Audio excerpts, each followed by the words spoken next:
take place. Back to the mall in the old school days, kicking it back with stories exchange. This is before everything changed. Oh, the 245 at Mickey D's, Sears catalogs and memories. Eclectic is taking you back. Just turn the page. Took me for everything changed.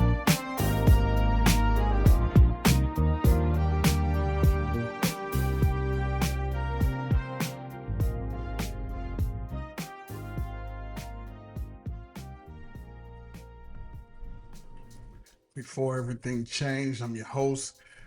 We are doing some more before versus now. This time music. I promised that we were gonna do the music episode, so we're doing music episode. Now, before. Before if you're new, just comparing before everything changed to how we deal with things now.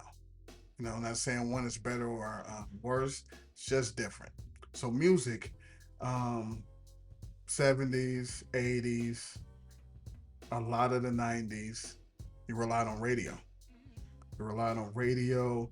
You would every time you go to a new city, go visit someone. What's the station here? And they knew what you were asking. You turn on the station, listen to the music. Um, 80s, listen to the music, listen to the radio late. You got the Quiet Storm. That's where you found out all the fucking slow jams, um, all the R&B. You get your tape, put your tape in, hope that the DJ shut up before the needle drop, and you make your tape. Play that tape. I used to make tapes and sell them in the neighborhood. I used to make tapes for people's parents. Listen, but the radio, DJs on the radio, DJs at the record stores.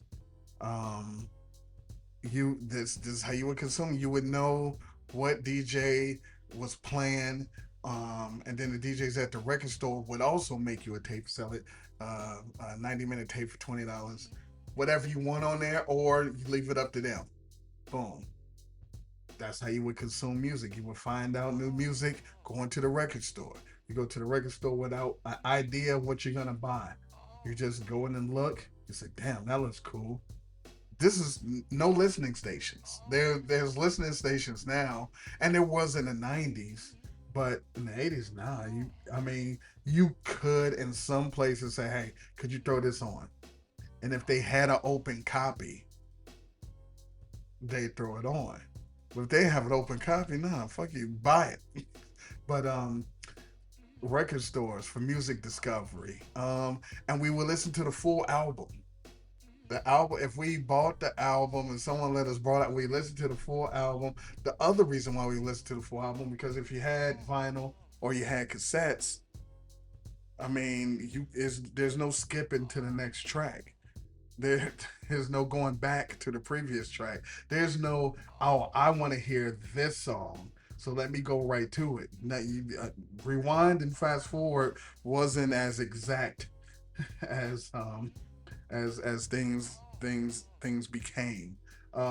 So you would listen to all of the album cuts, all of the B sides, because uh, you were there for a good time, you know. So that was different, and that's how you ended up learning all of the words to songs and learning about samples and stuff, because you know what you did, while you were listening to all of the album, you would read all the liner notes. You find out what was sampled. You find out who was cool with who, because they do shout outs and thank yous. Sometimes they have pictures in there, and they'd have a picture with them, like, damn, I didn't know they knew them. Because why would you? Because everyone didn't reveal the shocking truth about who they knew. Um, but that's how how music and music discovery was. People playing it in cars. You outside playing, you hear somebody ride by playing something. Now that's stuck in your head. I gotta find that song. You go to the record store. Do you know this song? They're like, that was terrible, but I think you're talking about this. Just people riding by, a cookout, someone's playing something. Your parents, you would learn so much music from listening to your parents. Your parents are playing music while they're playing cards with their friends, and you're supposed to be in the room and shutting up, but you're not shutting up. You got your ear to the door, you're peeking out or acting like you got to get something to drink and walk by, but you hear the music and you're like, damn, all right. Then you get older and you're like, I love that song. And then someone samples and like, and that's why I like that song. Versus now, where, I mean, you're streaming everything. So you have everybody's catalog at your fingertips. Stuff you didn't even know that they made, you can listen to it. But here's the thing, you don't. You don't listen to it. You don't go into anybody's catalog. You listen to the songs that you like, and then you go about your business. You don't listen. We used to listen to the songs we didn't like because that's the only way you get to the song, the next song. And then eventually, the songs that you like became the songs you didn't like, and you start liking the songs you didn't like because it's like everybody like that, or that's kind of the safe. This song's dope now. Um, but with the streaming and the algorithms, yeah. You listen to these three songs, now all of a sudden, they're gonna just offer you the same type of shit over and over again. The same beat, the same bass line, and the same cadence, and the same tempo, and all the songs it's just sound like one long song. Where you know, if you go before, you had all these genres.